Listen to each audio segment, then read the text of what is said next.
Tonight we slip down the misty alleyways of Edo period Japan, where the lanterns swing gently overhead, the scent of grilled sweet potatoes mingles with incense, and a pair of slitted eyes blink lazily at you from a rooftop. You hear the soft scrape of Jita sandals, the occasional bark of a dog, but more than that, you sense something else. Something watching. Something furry. That's right, tonight is all about cats. And not just any cats, Edo Japan's cats, who basically lived better than 80% of the people around them. You're about to tumble whiskers first into a world of silken collars, poetry about hairballs, and tea houses where the cats were the real bosses. Oh, and you probably won't survive this journey, from the overwhelming cuteness. I mean, have you seen a chonky Edo period tabby in a kimono? So, before you get comfortable, take a moment to like the video and subscribe, but only if you genuinely enjoy what I do here. And hey, drop your city and local time in the comments so I know who else is lying awake with me right now. Now, dim the lights, and let's ease into tonight's journey together. You shuffle along the damp cobblestones of a city that never truly sleeps. Edo, soon to be Tokyo, is humming with life. Firelight flickers from narrow shophouse windows, rickshaw wheels clatter in the distance, and vendors shout the last of their deals under paper umbrellas. Then, you spot it. A tail disappearing around a corner. Curious, aren't you? You follow. And there she is, a sleek black cat, perched atop a sake barrel like she owns the district. Because she kind of does. In Edo, cats aren't pests, they're royalty. They're spirit guardians, living artworks, and low-key celebrity influencers centuries before hashtags and filters were a thing. This city isn't just tolerant of felines. It's obsessed. You glance up. There's a scroll painting fluttering in a window, hand-painted, featuring a fluffy white cat lounging in a basket of chrysanthemum petals. Below it, a woodblock print hangs beside someone's door, this one of a cat mid-leap, caught in comic exaggeration with cartoon eyes and an open-mouthed scream.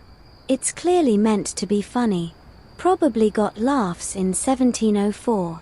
By the time you're 3 blocks deeper into the neighborhood, you've counted at least 6 cats, one napping in a dried fish crate, 2 curled into a noodle vendor's basket like furry commas, and another just sitting there, judging your outfit. Rude. But the truly wild part. None of them are restrained. No cages. No collars. No frantic owners yelling for their tabby to come home. These cats belong to the streets, and somehow also to everyone. Edo Japan in the 1600s and 1700s is unlike any urban culture you've stepped into before. With a population that balloons over 1 million people, it's one of the largest cities in the world at this time. And in the middle of all that growth, construction, trade, and printing, are cats. Everywhere. Why?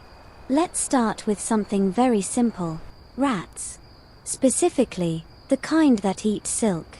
And rice. And woodblock print paper. And your soul, if you let them.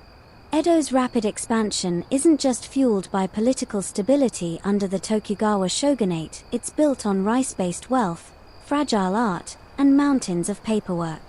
And all that makes for a buffet if you're a rodent. Enter cats. Beloved not for their cuddly personalities, although some were surely lap-warmers, but for their cold-blooded ability to yeet a mouse across the room. Mainstream historical records show that by the early Edo period, most shops, households, and temples kept at least 1 cat. But here's the twist. People didn't keep them in cages or locked rooms. Nope, they let them roam. Why? Because cats aren't just tools. In Shinto and Buddhist belief systems, they're messengers, omens, and occasional reincarnated monks. The city began to collectively treat cats like small, purring gods who could walk wherever they wanted. One scholar from the era even wrote about how the pupils of a cat's eye reflect the phases of the moon, which is poetic, yes, but also kind of terrifying if you read it while half asleep at 2 a.m. Historians still argue whether this cat craze was driven more by practicality, i.e., save the rice, or religion, i.e., worship the fluff. But what's certain is that Edo people didn't just tolerate cats. They elevated them.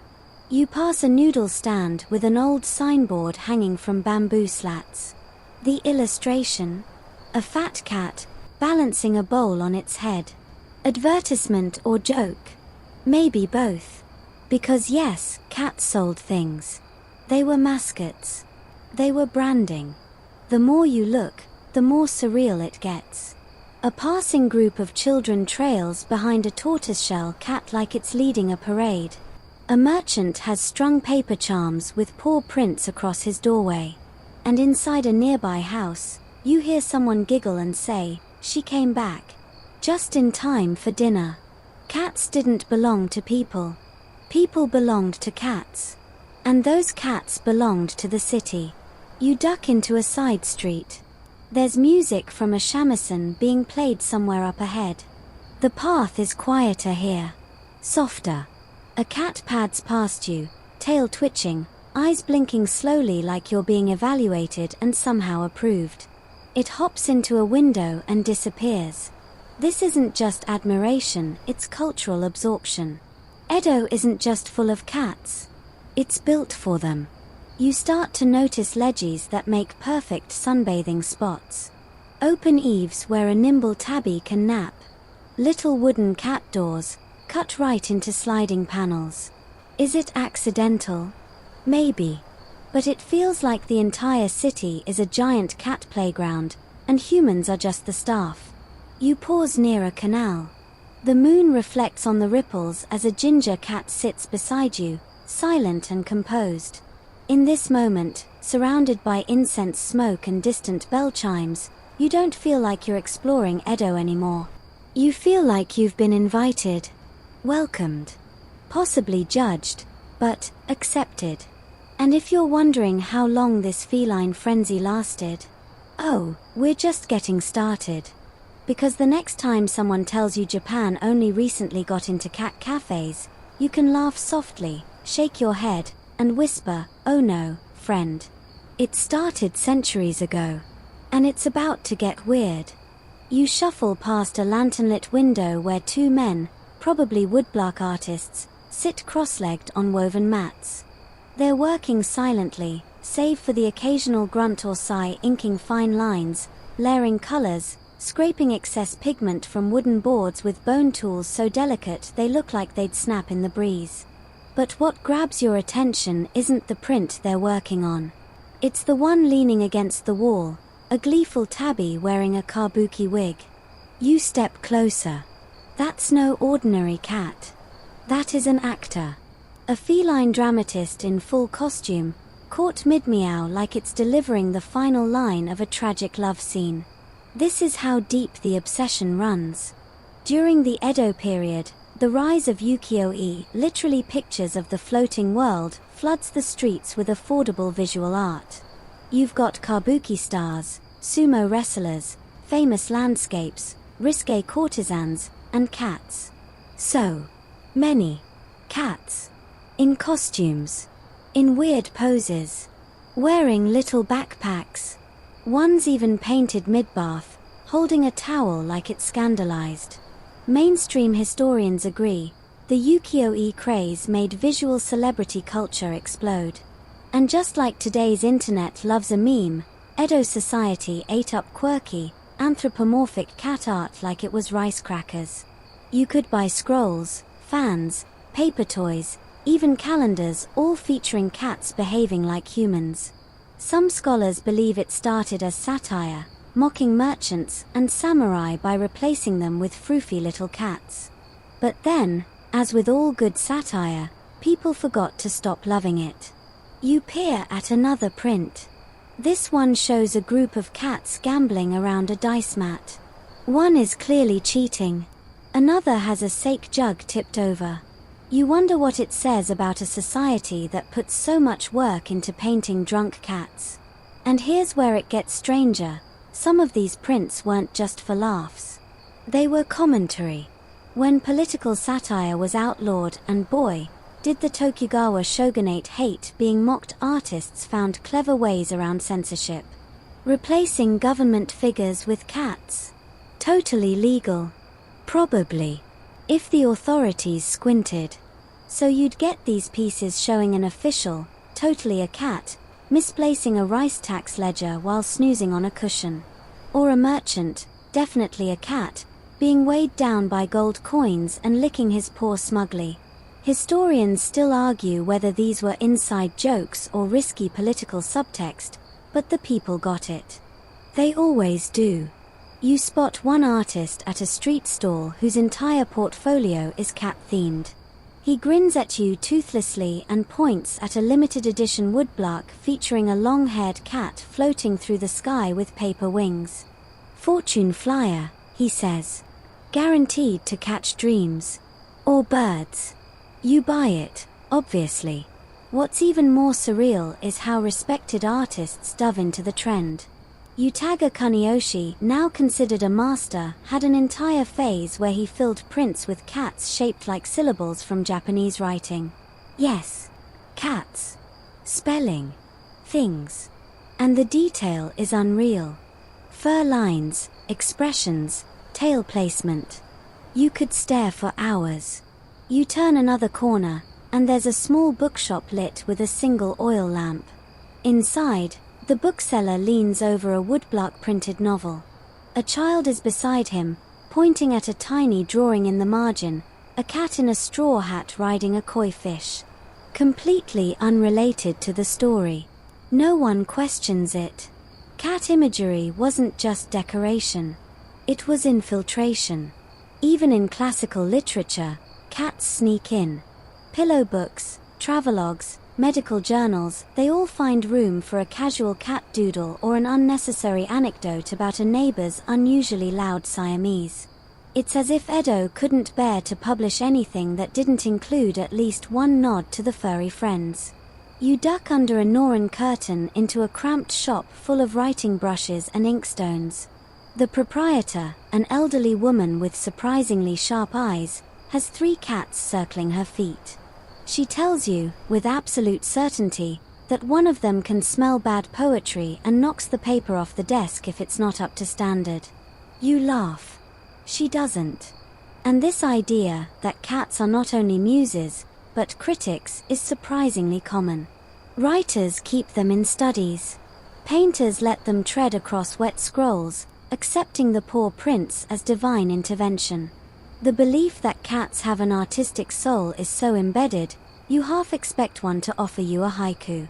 Then it happens. Not the haiku. But you step into a tea house and there, scratched onto the wooden beam by the window, is this. Ink on my collar.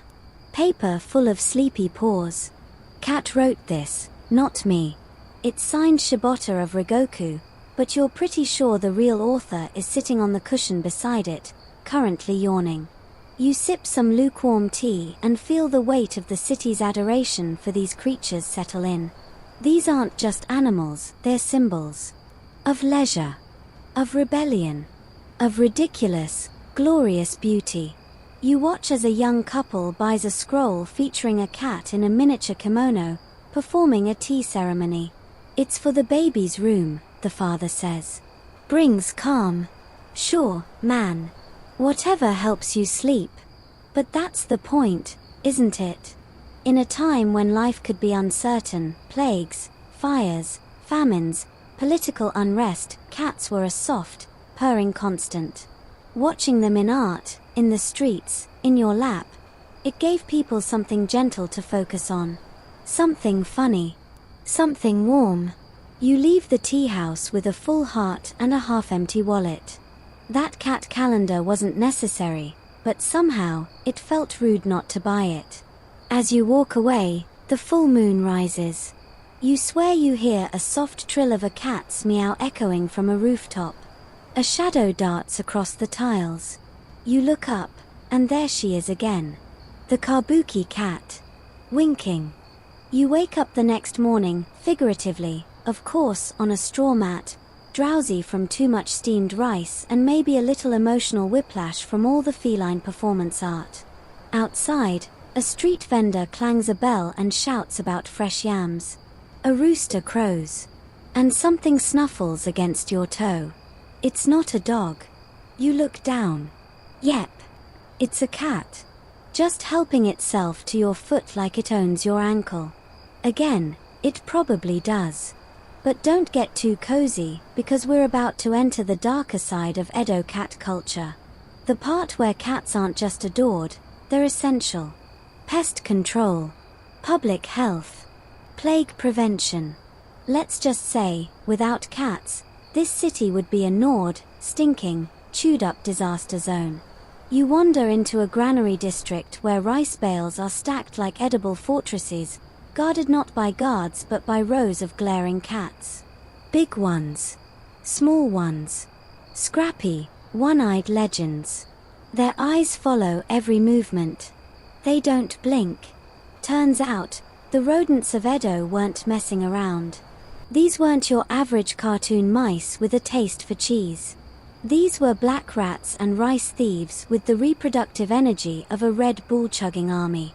They chewed through documents, invaded sacred scrolls, and even nibbled on sleeping infants' fingers, something one horrified scholar noted in a letter that was definitely not a lullaby. So when people started keeping cats, it wasn't just because they were cute. It was because they were necessary. The samurai had swords. The merchants had abacuses. The people, they had cats.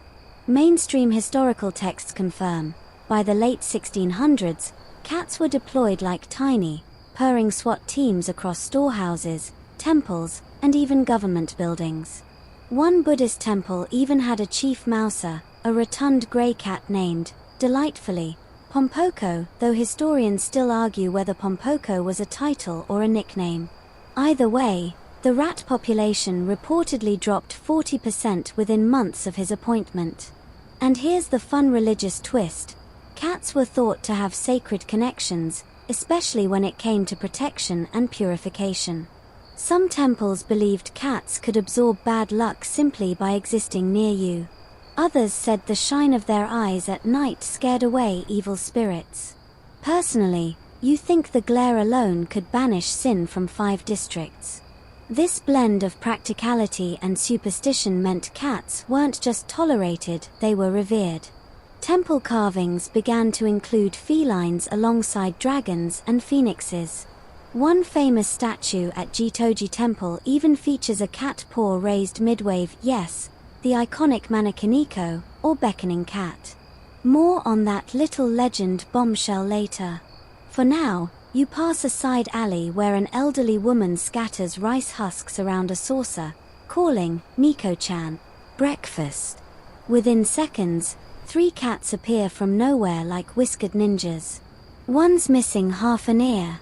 Another has a tail that kinks like a question mark. Battle-hardened, sure, but appreciated.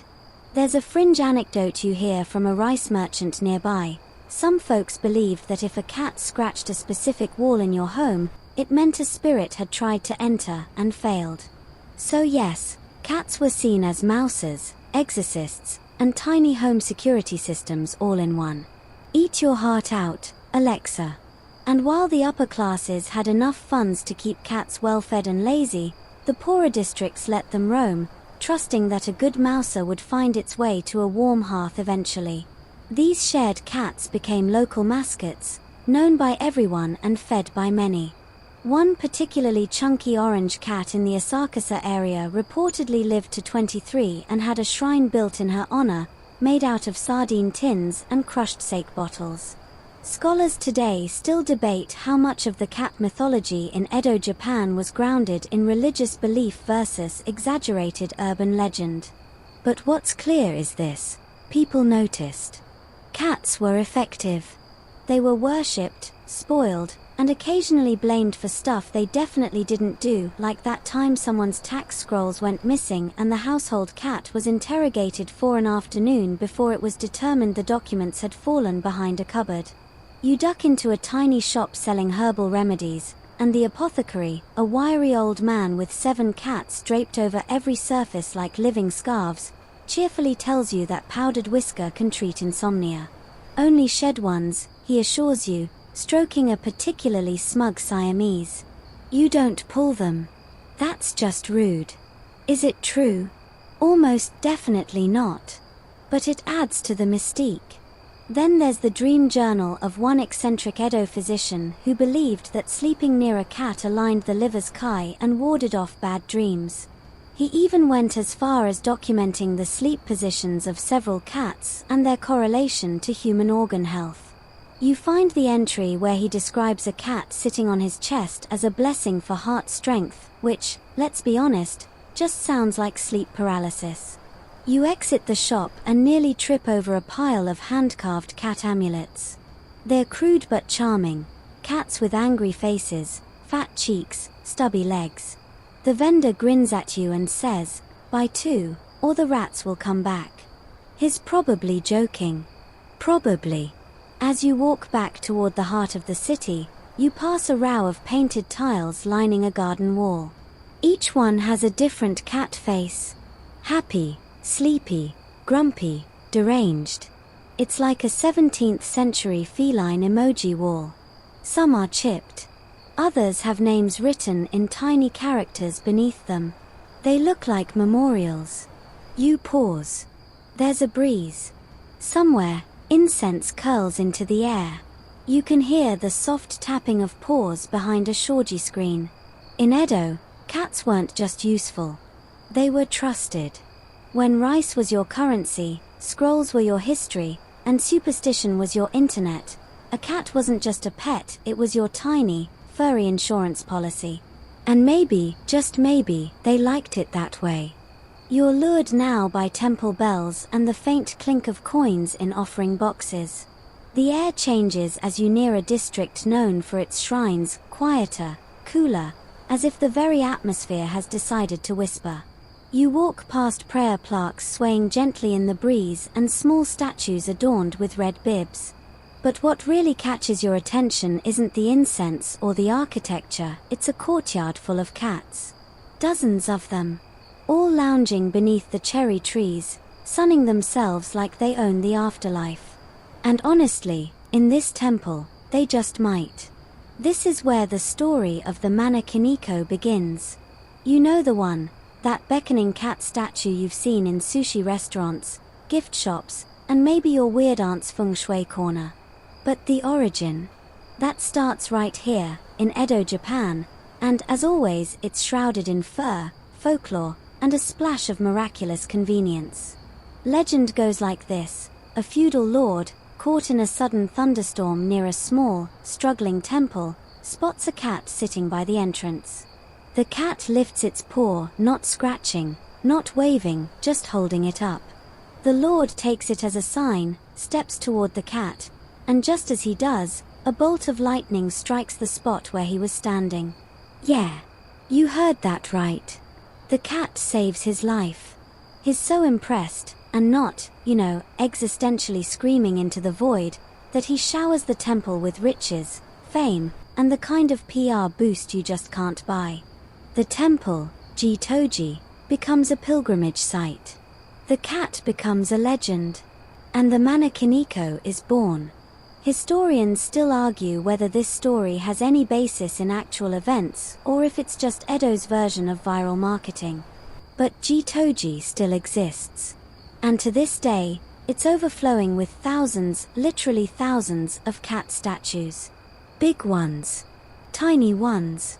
Some so worn by weather they've become abstract feline blobs. You step into the courtyard. A real cat stretches beside a sea of ceramic cousins. You imagine it's the reincarnation of the original savior cat, now semi-retired and enjoying the spiritual equivalent of a pension plan.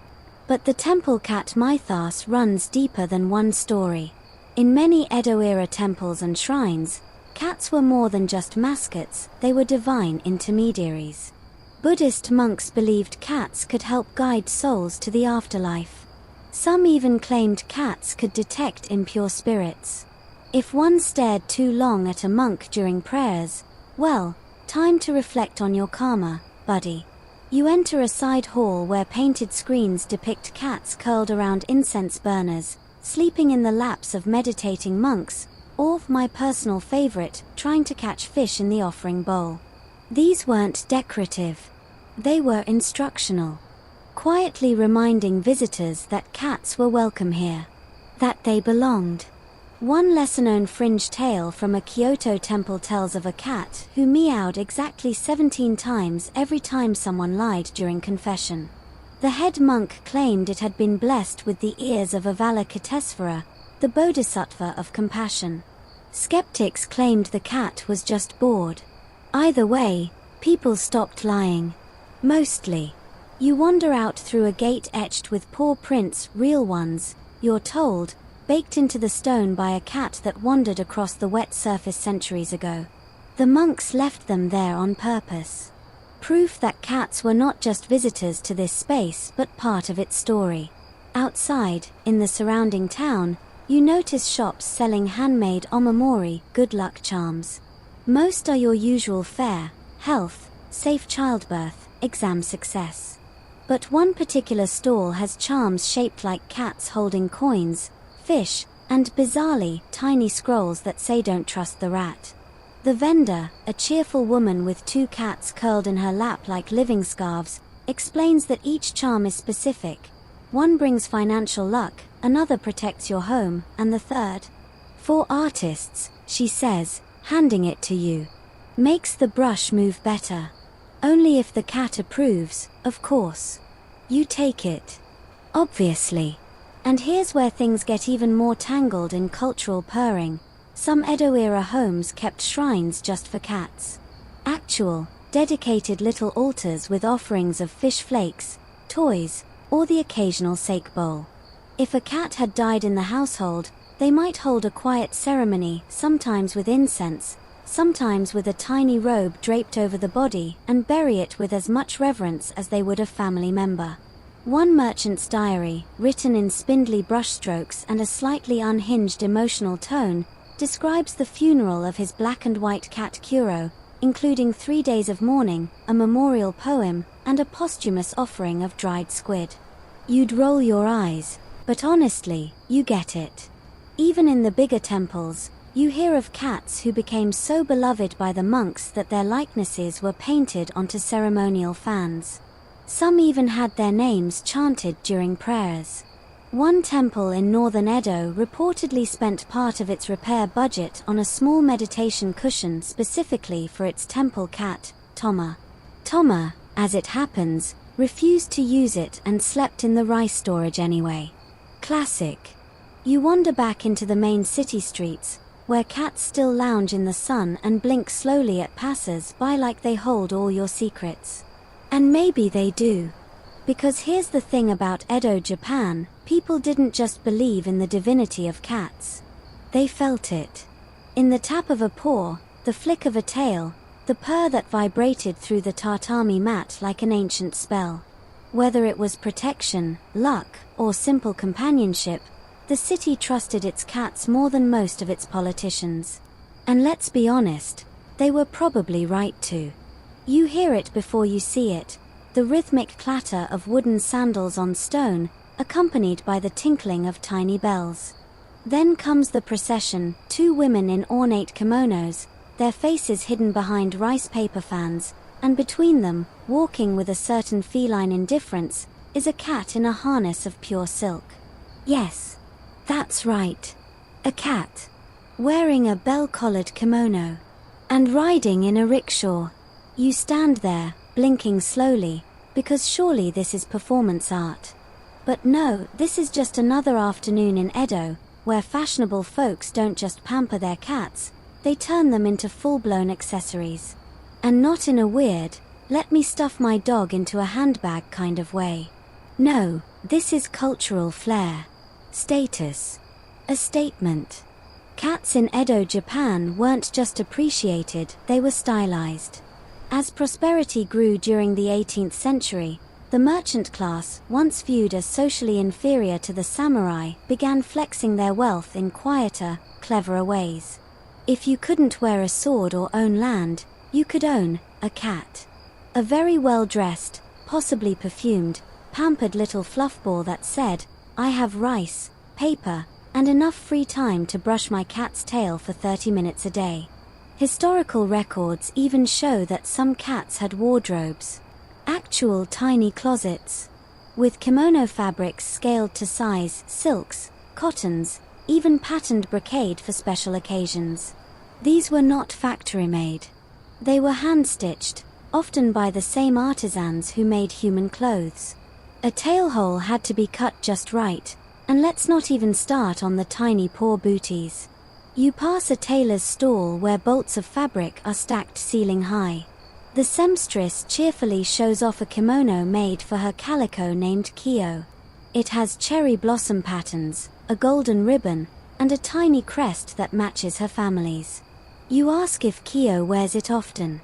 The seamstress sighs and says, only when she allows it. You nod, deeply understanding that no one owns a cat, they merely cohabit under feline rule. The fashion frenzy didn't stop at clothing. Cats were paraded through parks, gardens, and temple festivals in tiny carriages. There's a popular engraving from 1792 that shows a parade of cats being carried like noble children through Ueno Park. One even has a parasol held above it. Whether this was satire or an actual occurrence, historians still argue. But you kind of hope it's real. Deep in your heart, you need it to be real. Then there's the trend of cat collars, not the utilitarian ones you see today, but elaborate, hand-woven neck pieces with bells, embroidery, and even haiku etched into metal plates. You spot one on a passing tabby that reads, "Spring wind on fur. Do not follow this hunter. He is well fed now." Okay, who's writing poetry for their cats? Oh right, everyone. But fashion wasn't just for show. In a society obsessed with etiquette and visual symbolism, dressing up your cat was also a subtle reflection of your own refinement. A well-groomed cat meant a well-groomed household. A decorated cat meant prosperity, taste, and the kind of disposable income that let you commission an artisan to make your cat seasonal footwear. You wander into a portrait studio where a young man is attempting to pose his tortoiseshell against a painted screen of Mount Fuji. The cat is absolutely not cooperating.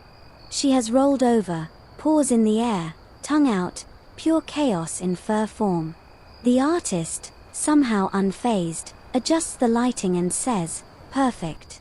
This is very modern. You ask if people actually hang these cat portraits in their homes. He looks at you like you've just asked if water is wet. Then he pulls aside a curtain to reveal a wall of finished works, cats in samurai armor, cats reading scrolls, cats holding fans with paws crossed like little aristocrats. You lock eyes with a particularly smug grey Persian wearing a monocle.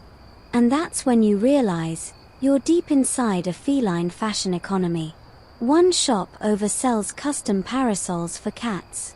Another offers lacquered grooming combs, specially shaped to deal with those impossibly luxurious tail flow-offs. A boutique across the canal? Cat perfumes. Yes, perfume. Made of rice alcohol, flower oils, and a touch of bonito essence. You pass a narrow alley where a group of kids are playing with paper dolls, cat dolls, of course, dressed in miniature yukatas.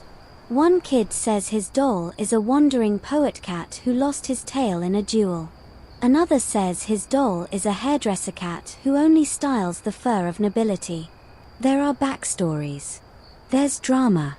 One doll is banished to the fish market. And here's your quirky detail of the day. There was, at one point, a serialized illustrated magazine dedicated entirely to cat trends of the floating world. It included gossip about celebrity cats, yes, there were some, seasonal style guides, and miologues of fashionable felines. Only a few pages survive in museums, but they're glorious and absolutely unhinged. Scholars today scratch their heads about how deep this rabbit hole of cat fashion really went. Was it mostly confined to the merchant class? Was it a citywide phenomenon or a niche eccentricity? Did cats mind? Did anyone mind? One theory suggests the obsession with dressing cats was a way for Edo's non-elite to express luxury in a society that restricted ostentation. If you couldn't wear gold yourself, maybe your cat could. And if people thought you were ridiculous, even better, you'd outflare them without breaking the sumptuary laws. It was cat couture with a hint of rebellion. As the day fades, you find yourself in a small tea garden.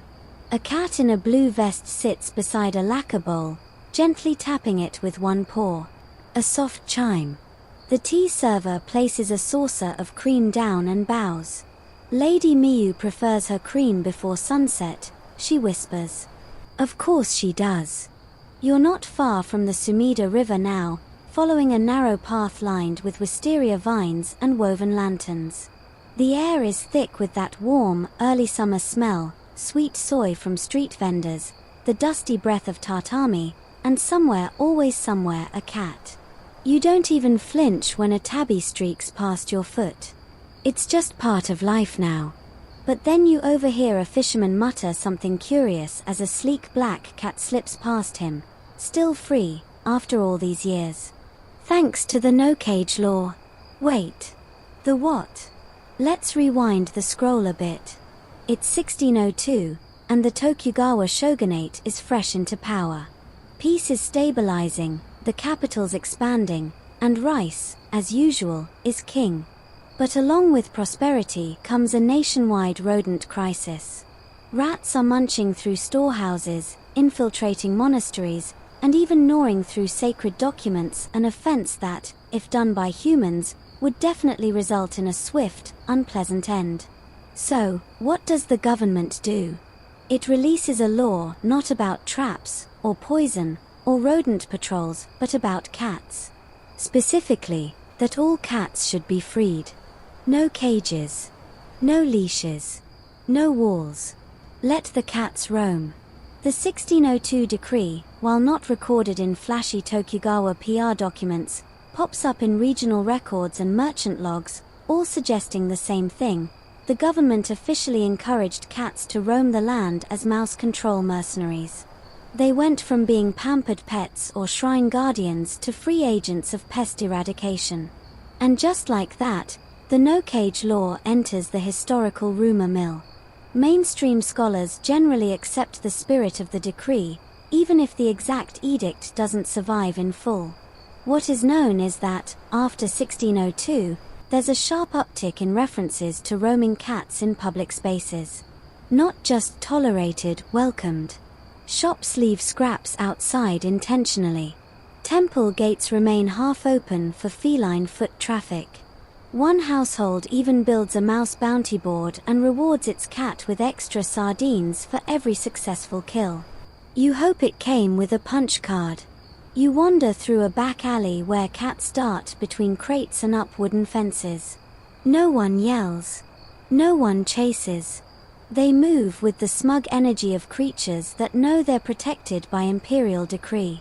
Of course, not everyone's thrilled. One diary from a noblewoman in 1610 laments the fact that her prize Persian vanished for 5 days and returned smelling like grilled eel. He has discovered the common life, she writes mournfully, and I fear I am no longer his only mistress. Historians still argue whether this law was truly a formal edict or more of a public initiative encouraged by regional governors. But its effects are undeniable. Cats became a visible part of daily life on rooftops, in gardens, under shop counters, and occasionally interrupting formal tea ceremonies by strolling across the tatami at exactly the wrong moment. Which, let's be honest, is also the right moment. And here's the odd fringe tidbit. Some believed that restricting a cat's movement, caging it, chaining it, or confining it too long could disrupt the cat's inner compass and anger the spirits it was aligned with. So even if there hadn't been an official law, people genuinely thought it was spiritually dangerous to imprison a cat. You pass a courtyard where an entire family is building a small bamboo bridge over their garden pond, not for themselves, but for their cats. The father nods proudly and says, they prefer dry paws. You don't even question it. Elsewhere, you spot wooden slats leaning against walls to act as cat stairs, guiding fluffy friends from alley to rooftop. Some merchants build overhangs along their storefronts just so their regular cat visitors have a shaded place to nap.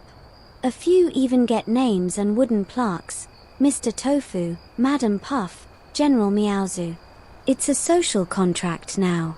Edo belongs to the cats, and the cats, in return, keep the rats, mostly, in check. Sometimes they fail, sure. But they look so good doing it that no one minds. You sit by the river and watch as a group of children try to coax a striped kitten onto a makeshift raft made of cork and chopsticks. The kitten obliges, briefly, then bails out into the shallows and trots off to join a fishmonger for a snack. Everyone applauds. And then you hear it again, in passing, from a street poet composing aloud, "Free paws, free spirits. No cage, no curse. It sticks with you." The no-cage philosophy had ripple effects. Even into the modern era, Japan's respect for cats as autonomous beings with choices, persists. That deep cultural memory begins here, in Edo's alleys and balconies, where cats didn't just exist in the background. They were granted rights, space, dignity, and maybe, just maybe, they remember. A grey cat pads past and stops to stare at you. She blinks slowly, then turns and walks away with that glorious butt-wiggle confidence only cats can pull off. You consider following her. After all, she probably knows something you don't. You follow the grey cat, of course. What else can you do? She moves like a rumor, silent, fleeting, as though the world shifts a little to make way for her. Down narrow back streets, past piles of drying seaweed and bundles of laundry, past merchants resting their feet and gossiping over cups of barley tea. She hops onto a low wall, then disappears. But when you turn the corner, there it is. Your first Nekayado. Literally, a cat inn. Not a place for cats, but a place with cats. Part guest house, part tea parlor, part purring wonderland. You squint at the hand-painted sign above the curtain-flanked doorway, "Rest with cats, dream of peace." Below it, a smaller sign warns, "Don't step on tails." Inside, it smells like roasted chestnuts and freshly brushed fur. The interior is quiet, shadowy, softened with floor cushions and low-lacquered tables. A gentle breeze stirs the Norran curtain as you step inside, and instantly, you're surrounded. Cats. On the shelves. Under the tables. One balanced like a sentient teacup on a windowsill. A fat orange beast is sprawled belly up in the middle of the tatami, absolutely unbothered by your entrance. A black and white one sits on the counter, watching the hostess prepare tea like it's her supervisor. And here's the kicker, you're not surprised. Not anymore. Because by the late Edo period, establishments like this, cozy, quiet, tucked into the rhythms of everyday life, weren't rare. They were popular. Especially among merchants, writers, travelers, and anyone burned out from pretending to care about rice prices or family drama. Mainstream historical documents note that by the early 1800s, tea houses and inns began advertising themselves as cat-friendly, sometimes even listing the number and personality of their resident cats on signboards out front. 5 cats, all polite. One extremely round. You take a seat, and within moments, a tortoiseshell jumps into your lap and immediately begins kneading your thigh like dough. It hurts. You love it. The hostess arrives with tea and a soft smile. Her name is Mame, she says, setting down the cup. She likes newcomers. Smells their stories. You ask if all the cats live here. She nods. Some came from the docks. Some from the theater district. One used to belong to a samurai, but she prefers our fish. Of course she does. The Nekayado isn't a joke. It isn't a gimmick. It's a gentle rebellion against a loud, fast world. It offers something precious, softness, serenity, and the whispering hum of contentment. People came here not to be entertained, but to rest, to heal, and, of course, to be ignored by creatures more elegant than they'd ever be. You notice a wall scroll hanging just above the doorway, a brush painting of a sleeping cat, inked in only a few bold strokes, with a poem beneath it. Drifting like moonlight, her eyes closed to all troubles. Let me be that cat. You stare at it a while. You begin to see how these places aren't just about cats, they're about presence. You can't rush in a cat inn. You can't demand attention. You sit. You sip. You listen to the scratch of claws on wood, the slow flick of a tail, the whisper of a paw brushing against your sleeve. Outside, a group of travelers passes, chuckling, and one peeks in to wave at a familiar tabby perched in the window. Still here, he says. Lazy little empress. A local writer, hunched at the back table, murmurs that this cat once chased away 3 rats and a tax collector. Whether that's true or not, you'll never know. But the cat's curled in such perfect satisfaction, it's hard not to believe her capable of anything. Fringe sources, pamphlets, private diaries, gossip records speak fondly of these establishments. Some even recorded cat personalities on the door, much like how modern cafes might list the Wi-Fi password or pastry of the day. Gonta, dignified, dislikes loud men. Yuki, prone to naps, will accept sardines only from women. You hear a soft plop and look down. A kitten has dropped a dried fish tail onto your sandal like a gift. The hostess nods solemnly. You've been accepted. You consider cancelling all future plans and moving in permanently.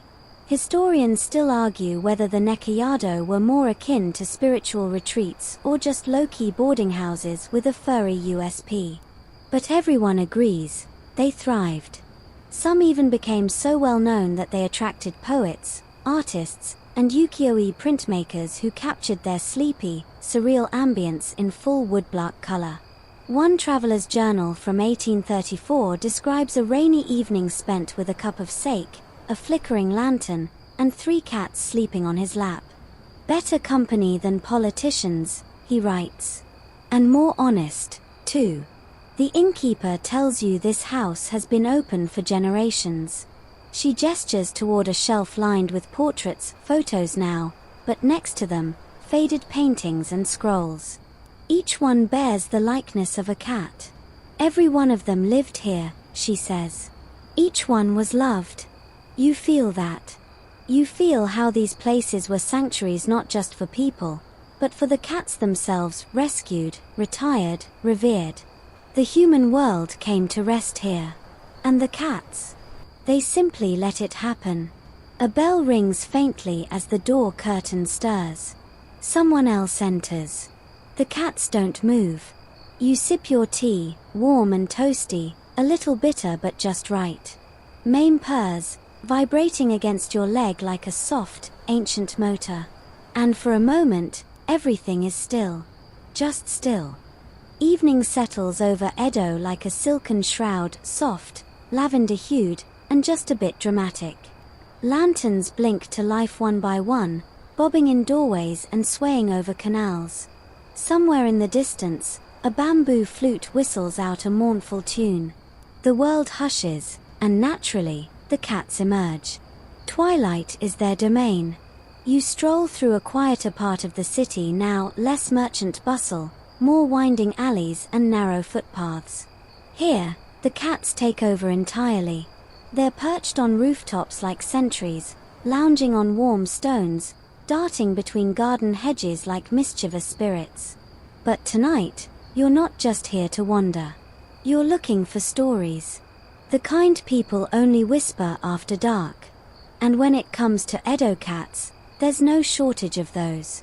You're entering the strange and shadowy world of Bakaniko, supernatural cats. Shapeshifters. Sorcerers. Creatures with powers and grudges and sometimes, extremely passive-aggressive revenge plots. You turn a corner and nearly trip over a chalk mural on the street, a cat with glowing red eyes and fangs, dancing on its hind legs. "Careful," says an old woman sweeping nearby. "You mock one of those, you wake up bald." Good to know. Mainstream folklore from the Edo period is filled with tales of bakaniko, changed cats, ordinary house cats who, upon living long enough or growing fat enough, transform into something else. Sometimes benign, sometimes malevolent, always mysterious. Some stories say the transformation begins when a cat's tail splits into two, becoming a nekomata, a more powerful variant that walks upright, speaks human language, and commands spirits like it's managing a ghostly jazz band. Others say that a cat simply needs to harbor a deep grudge. You kick it, insult it, or, heaven forbid, underfeed it, and years later, you find your furniture on fire and your name written in paw prints on the ceiling. Scholars still argue whether the bakaniko myths arose from genuine belief, rural cautionary tales, or simply as an entertaining way to explain the occasional suspicious house fire. But everyone agrees they were taken seriously. Enough that some families would cut a kitten's tail to prevent it from splitting later. Don't worry, the cats weren't fans of this either. You enter a small tea shack at the edge of town, drawn by the sound of laughter and the low hum of a shamisen. Inside, it's dim and cozy.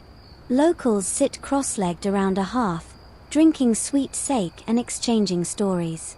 When you ask about bakaniko, the room falls quiet. Then one man clears his throat. He tells you of a cat that belonged to a geisha. Sleek and grey, with eyes like polished jade. One night, the cat attacked her violently, clawed her neck, tore her sleeve. The madam ordered the cat killed. But after that, things got worse. The geisha's mirror cracked, her voice began to vanish, and every night they heard scratching in the walls. It wasn't until a priest blessed the house and burned the cat's comb, a cherished toy, that the curse lifted. You ask if he believes the story. He grins. Doesn't matter. The cat does. Even more bizarre are the theater legends. You learn of a kabuki play once banned for portraying a bakaniko who disguised herself as a beautiful woman to avenge her murdered kitten. The performance was apparently so unsettling and so popular that local authorities shut it down after a series of mysterious meows were heard during rehearsals. You think he's joking, until someone behind you murmurs, "Still hear them at the Nakamura Theatre." Right before a storm. The tea server leans over with a sly smile. "Want to hear the real weird one?" "Always." She tells you about the 7-year curse, a fringe belief that if you adopted a stray and treated it poorly, after 7 years the cat would steal your name. Not your money. Not your house. Your identity. It would take your place in the world, purring where you once spoke, blinking where you once dreamed. You'd vanish. And no one would notice. You glance at the fat ginger cat sleeping on the windowsill. It opens one eye slowly, blinks. You blink back. Just in case. But here's the twist, not all supernatural cat stories were frightening. Some were protective. Guardian cats, dreambringers, shape-shifting servants who rescued their masters from corrupt officials or fatal illness. There's a beloved tale of a cat who transformed into an old woman to care for an orphan boy, feeding him rice, guiding him to temple school, and vanishing only after he passed his exams with honor. No one questioned the wrinkly lady with sharp claws. Edo was weird. People had learned to roll with it. And maybe, deep down, these tales helped explain the unexplainable. A sudden sickness. A string of bad luck. A vanished relative. Or maybe they were just stories. Cozy by candlelight. Meant to thrill and soothe at the same time. Because in Edo, cats weren't just pets or pests or temple mascots. They were possibilities.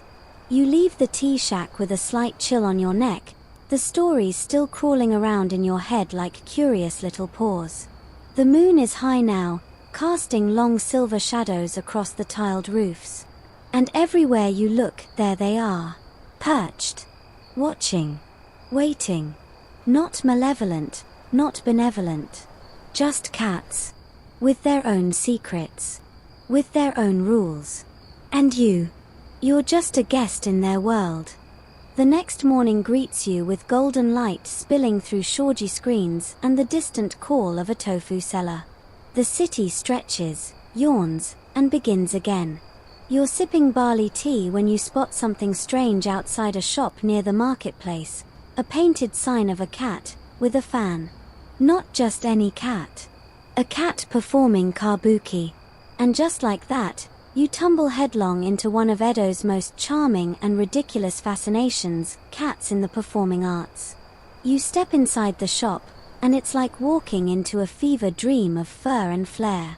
Woodblock prints cover the walls, each one more outrageous than the last. Cats dressed in kabuki robes, wielding miniature swords, striking dramatic poses under paper moonlight. One appears mid-leap, snarling like a vengeful ghost. Another wears a topknot and clutches a tiny script in its paw. Welcome to the feline theatre boom. It all started, historians think, as a satire. Human actors were bound by strict codes, gender, class, politics. But cat prints. They could do anything. The late 1700s saw a surge of ukiyo-e, floating world, art featuring cats as kabuki actors, with some prints even mimicking real performances but with whiskers and tails. Audiences loved it. You run your fingers over a particularly famous print, The Revenge of Lord Meows, depicting a cat with an eye patch battling a rat army under a cherry tree. The expression is intense. The posture flawless. The tail perfectly fluffed for maximum drama. But it wasn't just prints. You hear tell of street performers training their cats to act in miniature kabuki scenes, little cardboard stages, elaborate costumes, and an audience of enraptured children and barely disguised adults. One performer, known only as Yuki the Whisperer, claimed her white tomcat could bow, leap through paper doors, and even fake death with a convincing twitch. Fringe sources say the cat once received a fan letter written in perfect brushstroke poetry. Your death scene was so real, it read, I cried into my rice. You can't make this stuff up. Well, someone clearly did. But still. You pause by a woodblock print vendor and ask, why cats? The old man behind the counter shrugs. Because they already act like divas. Fair. Historians still argue whether these feline kabuki depictions were meant as parody, gentle rebellion, or just straight-up entertainment. Some claim the trend allowed artists to criticize real actors or political figures without getting their heads chopped off. After all, it's not that actor, it's a cat wearing his costume. Plausible deniability, Edo style. But there's also a gentler theory. That these performances, real or imagined, reflect how people projected themselves onto cats. Their grace. Their independence. Their refusal to follow stage directions unless they wanted to. For a rigid society defined by status and rules, the idea of a cat playing a tragic hero, choosing its own fate, held a delicious sense of freedom. You walk past a cluster of kids gathered around a puppet booth. Instead of human dolls, they're using little felt cats. One child narrates in a booming voice, and then Princess Mionami discovered the betrayal. Another adds, but she still saved the fish shop. The crowd erupts in cheers. You smile. And then, because Edo can't help itself, you're handed a flyer. A real one. Printed on rice paper with a brush-drawn logo. Tonight only, the feline phantom of the floating world. It's not a joke. You ask around. Turns out, a retired puppeteer has converted part of his home into a cat theater, where he performs dramatic stories using a rotating cast of well-fed, vaguely cooperative cats. There's a waiting list. Of course there is. That night, you return. You're ushered into a modest room with floor cushions and a makeshift stage lit by candles. The audience is a mix of tourists, locals, and at least 2 monks pretending they're definitely not here for the cats. Then the show begins. And it is magnificent. A black cat in a red ribbon takes center stage, dramatically sniffing a prop rice bowl. Offstage, a narrator intones, "Lady Nightwhisker has discovered the poisoned feast." The cat blinks, turns, and walks in the wrong direction. Everyone applauds. Another scene involves two kittens pawing at a paper backdrop while the puppeteer sings a mournful song about lost honor. A third cat simply falls asleep mid-duel. Still, the audience is enchanted. Because here's the thing, it doesn't matter that they're not acting. They're being. They're unpredictable. They're beautiful. And in their silence, they somehow say more than any overacting samurai could. After the show, the puppeteer bows and says softly, "Cats tell stories whether we ask them to or not." You walk home under a sky blooming with stars, thinking about how a society so steeped in ritual and hierarchy still made space, so much space, for play, parody, and furry improvisation. That even in a culture of propriety, cats crashed through the fourth wall with zero shame and zero apologies. They weren't props. They were the stars. And Edo adored them for it. Dawn returns with the scent of fish. You find yourself near Edo's bustling Nihonbashi district, the commercial heart of the city, where merchants shout, customers haggle, and bundles of dried bonito sway on long poles like fragrant flags. It's loud, busy, and just slightly chaotic, which makes the cats stand out even more. They're everywhere. On the rooftops, under carts, lounging atop bales of rice like they own the futures market. And honestly, they probably do. Because here's the secret no one tells you in textbooks, Edo's cats weren't just cute. They were employed. Welcome to the feline workforce. You duck into a silk shop, drawn by the snap of fresh cloth and the rhythmic swish of brushes as workers stencil patterns onto fabric. In the corner, sitting atop a wooden stool like an extremely judgmental foreman, is a jet black cat. Every few minutes, it pads along the shelf, sniffs at spools of thread, and meows disapprovingly at the apprentice who spills dye. "This is Kurabe," says the owner. "He runs quality control." You laugh. He doesn't. Because across Edo, cats played very real roles in shops, warehouses, and family-run businesses. Not just as mascots, but as guardians. Rodent control, sure, but also guardians of rice stalks, silkworms, rare herbs, and paper scrolls, things that rats could devour and ruin in a single night. A merchant's journal from 1827 notes proudly, "We lost no thread to mice this month. All thanks to little Oren." There's even a sketch of the cat, who appears to be half asleep on top of a bolt of silk. A working queen. You wander into an apothecary, where jars of powdered horn and pickled roots line the shelves. A fluffy orange tomcat is curled around a bundle of medicinal ginseng. Keeps it warm, the herbalist explains. Also slaps customers who take too long choosing. Useful. In paper shops, cats were considered especially valuable. Rats loved nibbling at bookbinding glue and rice paper. Some printers even designed their shelves and workstations with cat paths, raised walkways and sleeping nooks to keep the cats comfortable while they patrolled. And it wasn't just pest control. These shop cats became part of the brand. Some were featured in signage, painted onto folding screens behind the register, or even carved into wooden stamps used to seal purchases. "Inspected by Thomas" stamped onto your invoice? That was good luck. A fishmonger tells you of his grandmother's cat, Matsu, who would sit beside the best fish of the day. She had taste, he says. Whichever fish she chose first, that's what would sell quickest. One customer believed so strongly in Matsu's fish-picking skills that he once offered double for her top choice. She picked a sardine that day. His restaurant sold out within the hour. Coincidence? Probably. But no one questioned the whiskered oracle. And here's your fringe detail of the day. A few ambitious shops actually gave their cats titles. Not names, titles. Chief Mouser. Silk Guardian. Lord of the Thread Drawer. These weren't official, of course, but were proudly painted on little plaques or mentioned in family ledgers like honorary family members. You find one such plaque in a lacquerware shop. It reads, Nyozu-sama, third of her name, slicer of shadows, vanquisher of snack thieves. Respect. Still, not every cat made the cut. One man's diary details his failed attempt to train a kitten named Soba to patrol the rice cellar. She preferred sleep. I respected her honesty, but she was demoted to lounge supervisor. You pass a print shop where the owner shows you a fan made by his grandfather.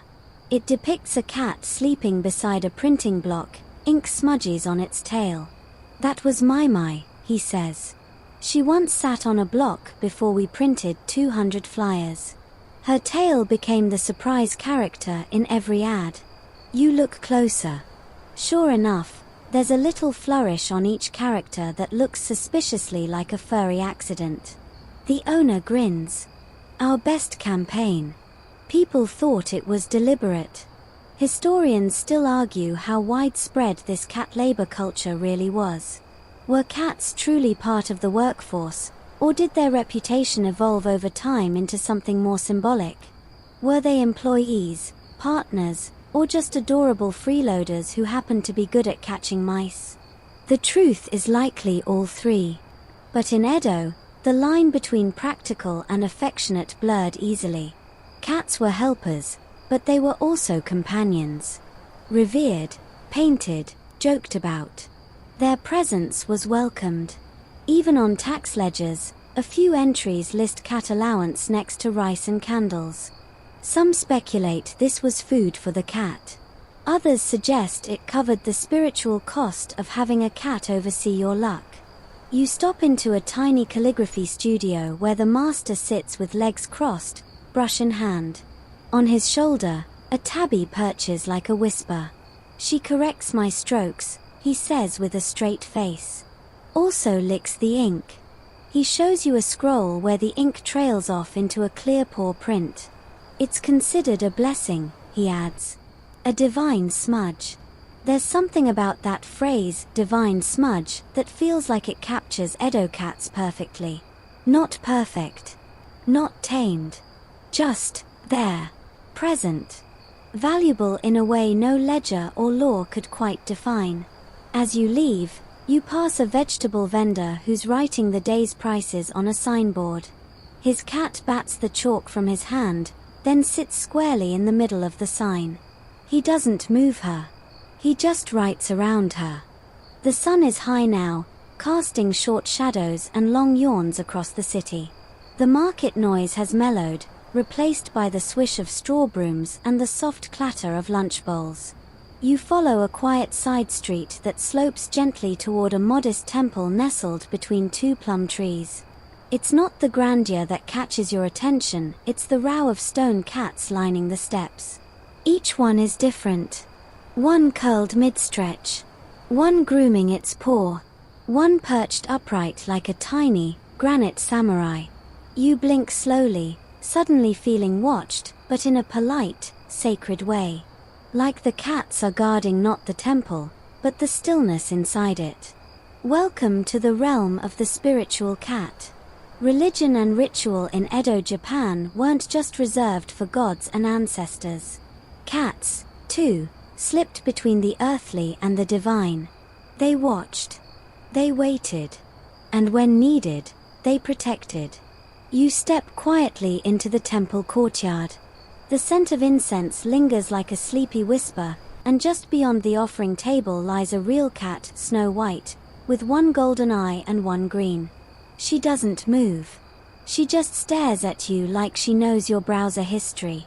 The monk, a small man in mustard robes and rice straw sandals, nods. That's Toma.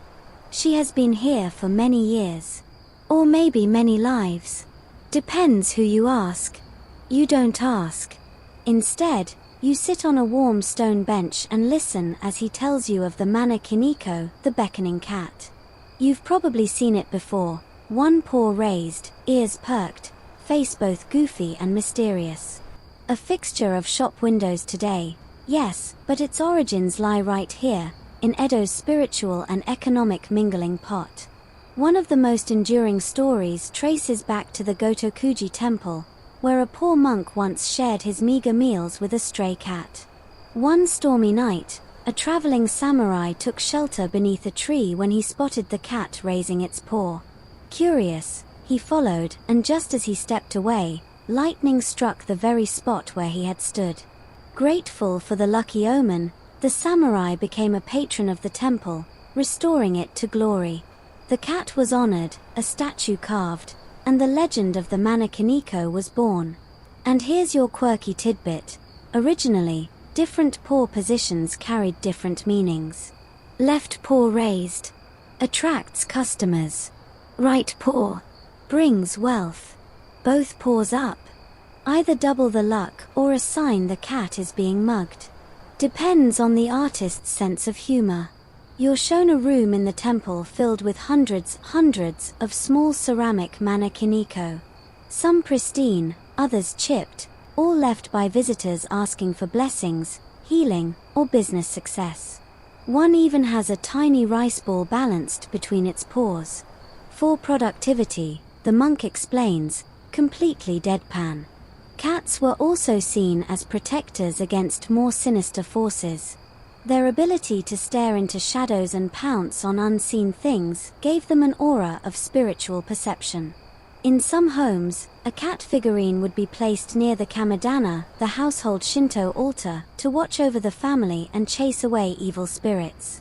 A fringe tale suggests that a cat's purr could break curses if heard during a thunderstorm.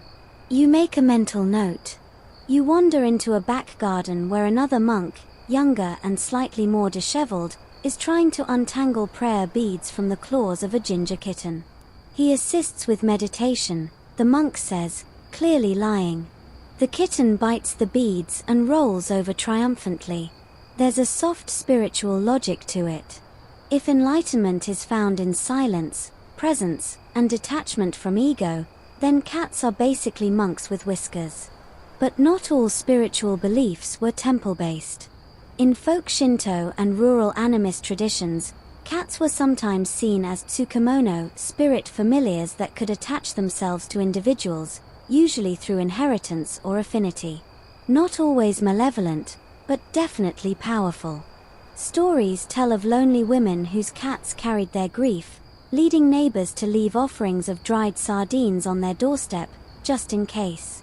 One such tale involved an innkeeper whose cat was said to predict earthquakes.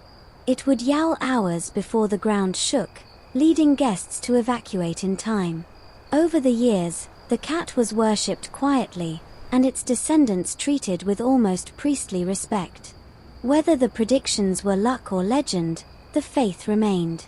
Historians still debate whether the veneration of cats in spiritual spaces was rooted in religion or convenience. Was it genuine worship? Or did people just project their hopes onto the creatures that seemed too wise, too knowing, to be mere animals? You sip cool water from a bamboo ladle and watch as Toma pads across the stone floor to curl beside the altar. She cleans one paw with slow, deliberate grace. And in that moment, she is no different from the monk beside her, present, composed, utterly herself. You leave a coin at the altar, then, almost without thinking, place a tiny fish-shaped charm beside it. A thank you. Just in case. The road back to the city center winds through shady groves and quiet, sun-dappled lanes. You walk slowly now, like Edo itself is encouraging you to pause, to stretch out the minutes, to let the stories sink in like sunlight through rice paper. And that's when you spot it. A little wooden shop tucked between a soba stall and a ceramics vendor. It's barely wider than a cart, but its facade is completely covered in cat faces, painted, carved, stitched, some goofy, some regal. Above the door, a sign reads, Mio Morabilia, Edo's finest feline goods. You're going in, obviously. Inside, it's everything you hoped and feared. Shelves overflowing with cat-themed merchandise, folding fans printed with yawning tabbies, carved netsuke of grumpy felines, tiny lacquer boxes shaped like sleeping kittens, even hairpins with cat ears. A clock ticks gently in the corner, shaped like a cat chasing its own tail. And there, behind the counter, sits the shopkeeper, an elderly woman with hair like spun silver and a calico curled in her lap. She doesn't greet you. Just nods slowly, like she already knows what you're looking for. Because Edo, as it turns out, didn't just live with cats, it capitalized on them. You pick up a tiny paper mask. It's a kabuki-style face, with whiskers. The label reads, Festival Cat Number 4, mildly enraged. Next to it, a row of lucky charms shaped like curled paws, each promising different things: fortune, romance, a good harvest, perfect penmanship. One charm simply reads, Courage to speak to your crush. Underneath, in tiny brush script, results may vary. Cat-themed goods exploded in popularity during the late Edo period.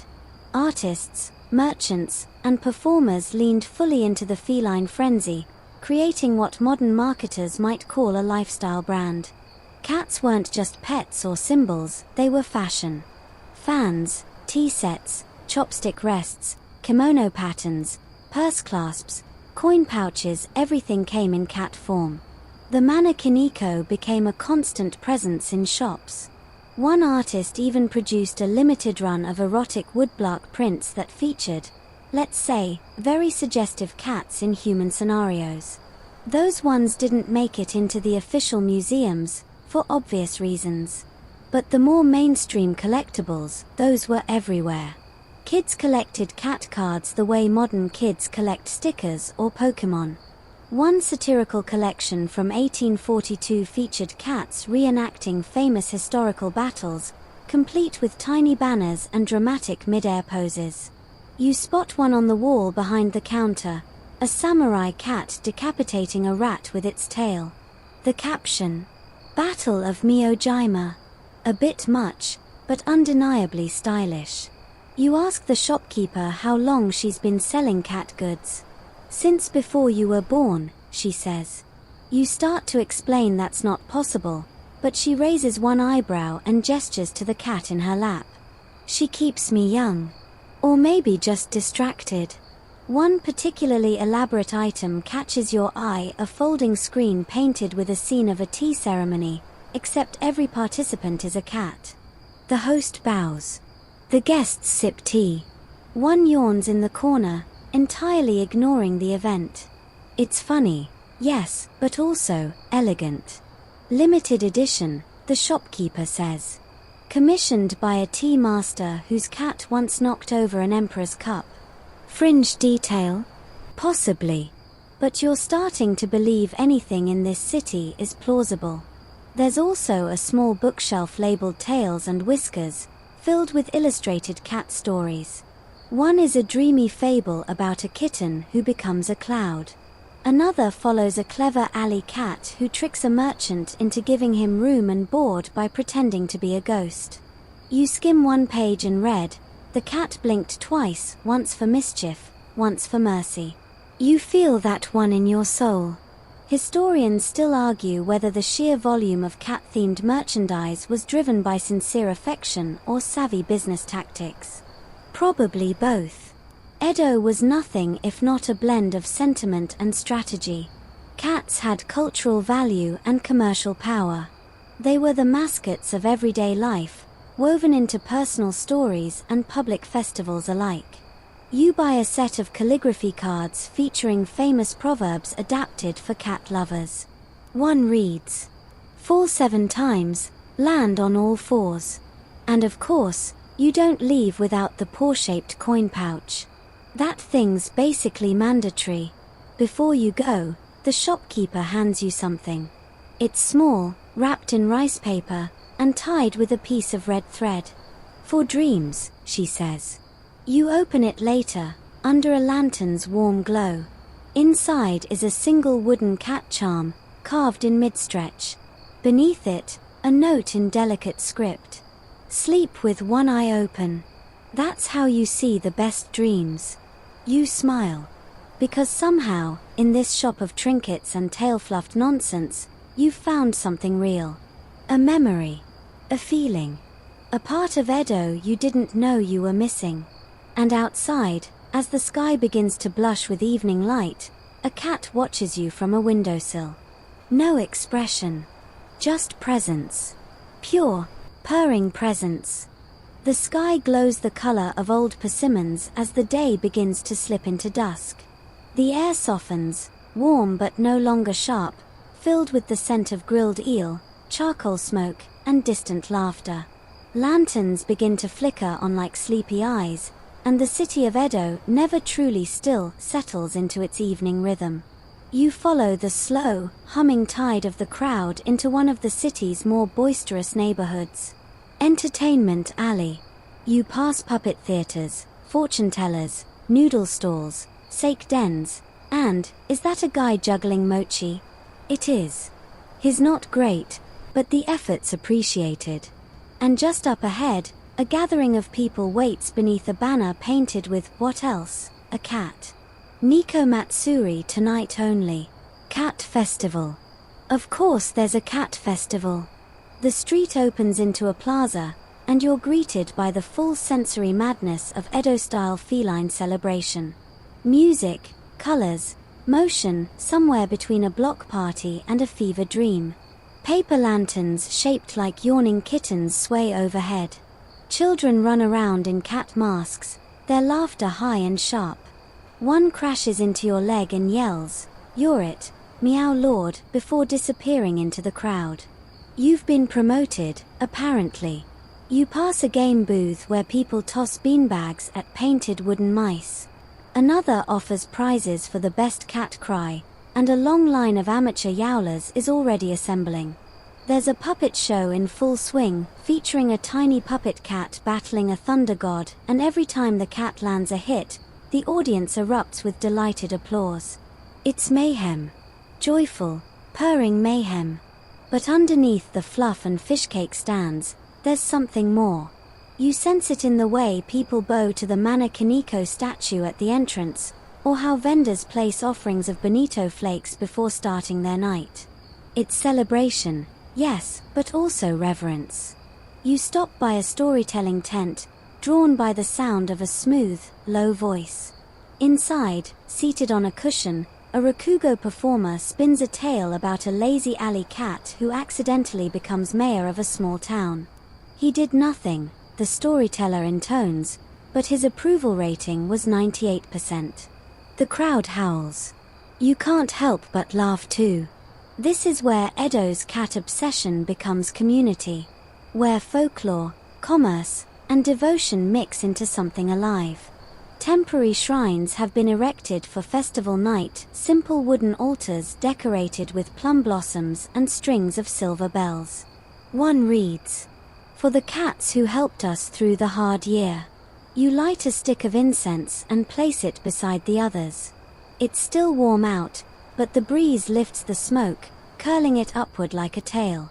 Fringe tales say that the Nikko Matsuri began when a nobleman's sickly child refused all medicine except for visits from a neighborhood cat. When the child recovered, the family hosted a feast in the cat's honor. A few neighbors joined. Then a few more. Soon, it became an annual affair. Now, it's a full-blown cultural moment. Cat banners are embroidered with family crests. Sweets are shaped like paws. There's even a cat dance. Yes, you witness it. 6 men in yukata take the stage and proceed to reenact the Great Cat Parade of 1806, complete with synchronized tail flicking and exaggerated grooming motions. The choreography is surprisingly tight. A small child in the audience yells, "Do the pounce again." The men oblige. Historians still argue whether the Nikko Matsuri was originally a religious rite or just Edo's version of Comic-Con with whiskers.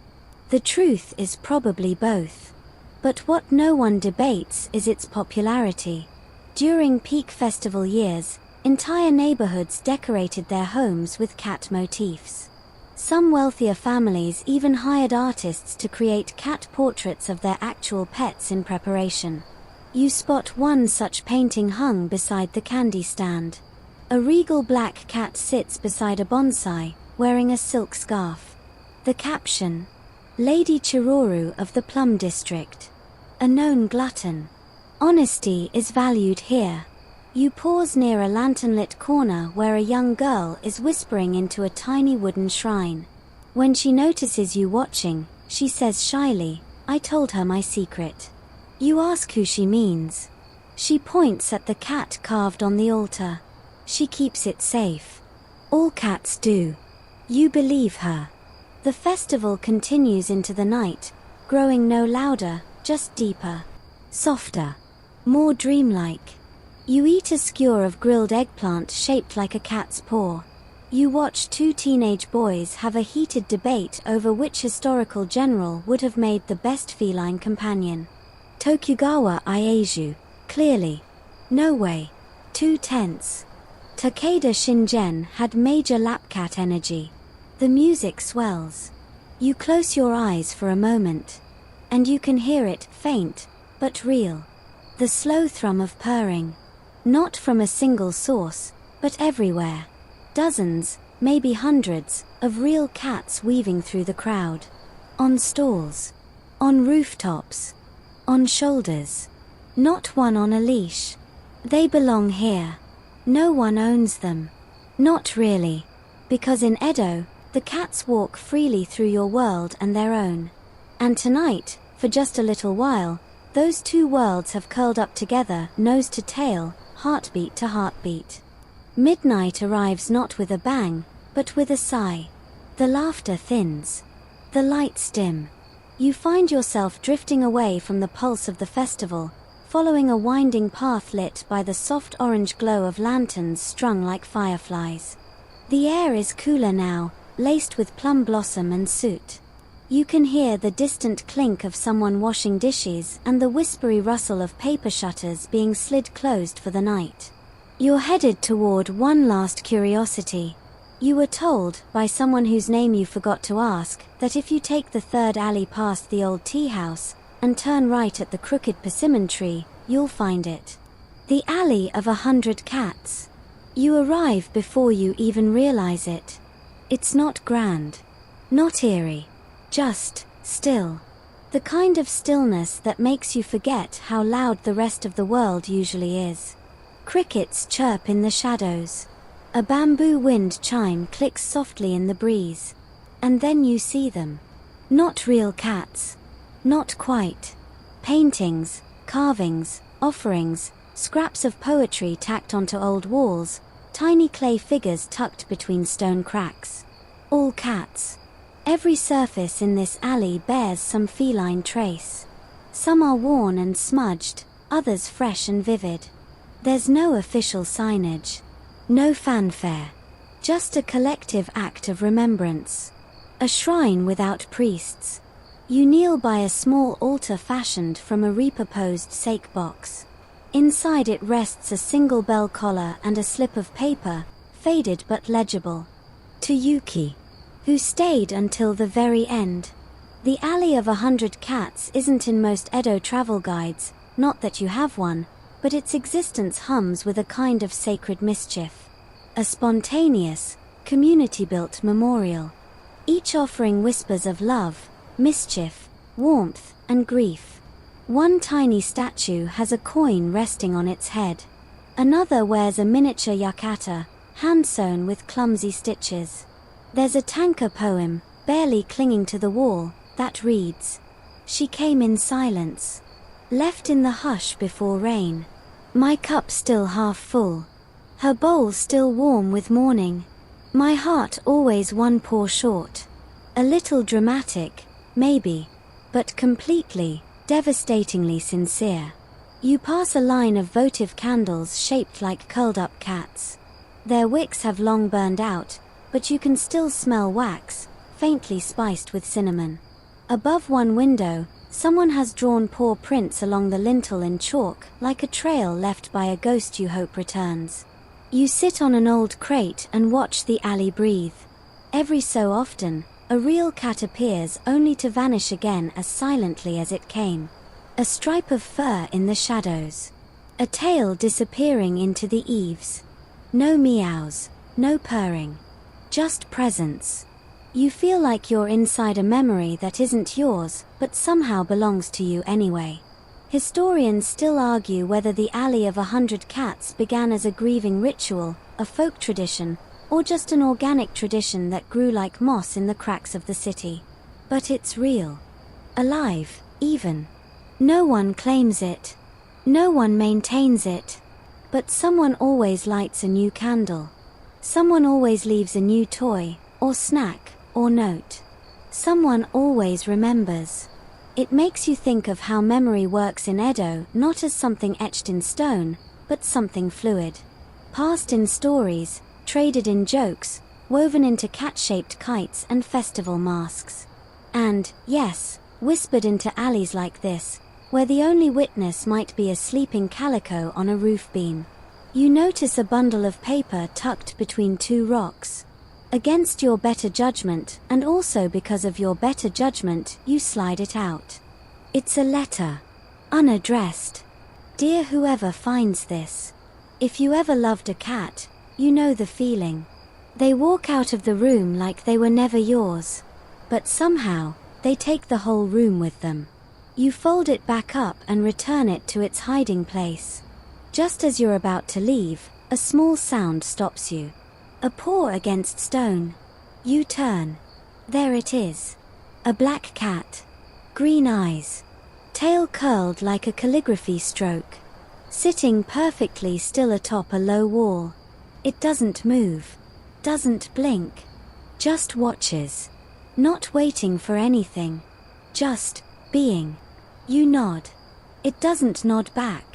Because it's a cat. And that's perfect. You walk away slowly, feeling lighter than when you arrived. As if some old knot you didn't know you were carrying has quietly, graciously come undone. You don't quite remember how you made it back. 1 minute you're leaving the alley, soft footfalls echoing behind you.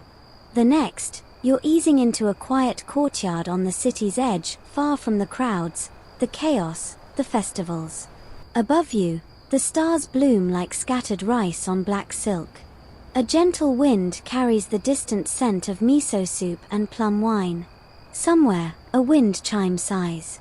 You sit down beneath a lantern, its flicker casting gold over the weathered wood of the gate behind you. This is it. The last stop.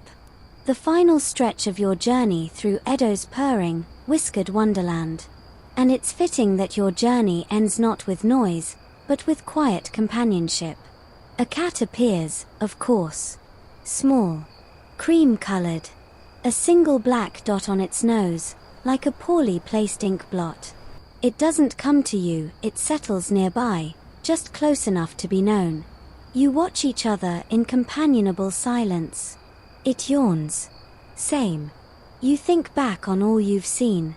You've wandered tea houses where cats ruled with velvet tyranny, heard bedtime ghost stories of vengeful shape-shifting felines, and watched kabuki cats fumble their way through theatrical duels. You've visited temples where cats were quietly worshipped, peeked into businesses where they sat in charge of supply chains, and ducked under festival lanterns while children in cat masks pretended to duel with noodle swords. You've seen cats sold, sculpted, celebrated. And through it all, they remained gloriously unchanged. Because that's the magic of cats in Edo. They weren't tamed. They weren't reshaped to fit the city, they shaped it. Their presence crept into every corner of life, from faith to food stalls to fashion to folklore. They were symbols of luck, mischief, mystery, dignity, and occasionally bad decision-making. You're looking at you, Lady Chiruru of the Plum District. They were pets, spirits, performers, co-workers. They were artists' muses, merchant mascots, temple guardians, and festival royalty. Their whiskers turned up in poetry, their tails curled into comedy, and their purring, ever so gently, soothed a society as structured and pressured as Edo. And maybe that's what made them so beloved. Because in a world of rules, cats made their own. Even now, Historians still argue whether Edo's cat obsession was exaggerated over time, whether all these prints and stories and cat-shaped combs were a trend or a cultural truth. But standing here, in the soft hush of midnight Edo, with a warm breeze and a cat who trusts you just enough to close its eyes, you already know the answer. You smile. The cat flicks an ear. Time to go. You stand, dusting off your robe, and stretch like you've just woken from the longest, strangest, most wonderful nap. Before you step away, you leave something on the stone beside the cat, a single sardine cracker, wrapped in cloth. Not for good luck. Not as payment. Just because. The cat doesn't move. But you imagine, just maybe, it understands. You turn one last time and look at Edo. A city full of secrets and silliness, incense and ink, rules and rituals, and at its heart, thousands of lives made better, stranger, and softer by the silent presence of something small, furry, and completely indifferent to your opinion. You breathe in. The night hums. You walk on. And now, you can let your mind settle. Let the hum of Edo fade gently behind you. The lanterns dim. The purring softens. The city of cats curls up, tail to nose, and dreams. Feel the night stretch out like a long, lazy feline body, slow, warm, and safe. The streets are empty now, swept clean of noise, save for a gentle footstep or the whisper of a breeze against paper walls. Somewhere, a cat yawns from a rooftop and slips behind the moon. No need to remember every detail. No need to hold on. It's all here, woven softly into your breath, your heartbeat, your dreams. The tea house with the judgmental cat. The altar with the bell collar. The puppet show that made no sense and all the sense in the world. All of it still purring somewhere inside you. Let your thoughts slow like a paw print fading in snow. Let your shoulders drop. Let your eyes soften. You are safe here. The alley is quiet. The wind is kind. The world, for once, expects nothing. And if, just maybe, you dream of Edo tonight, don't be surprised if a cat you never met curls beside you. They do that sometimes. Especially when they've been watching. Good night.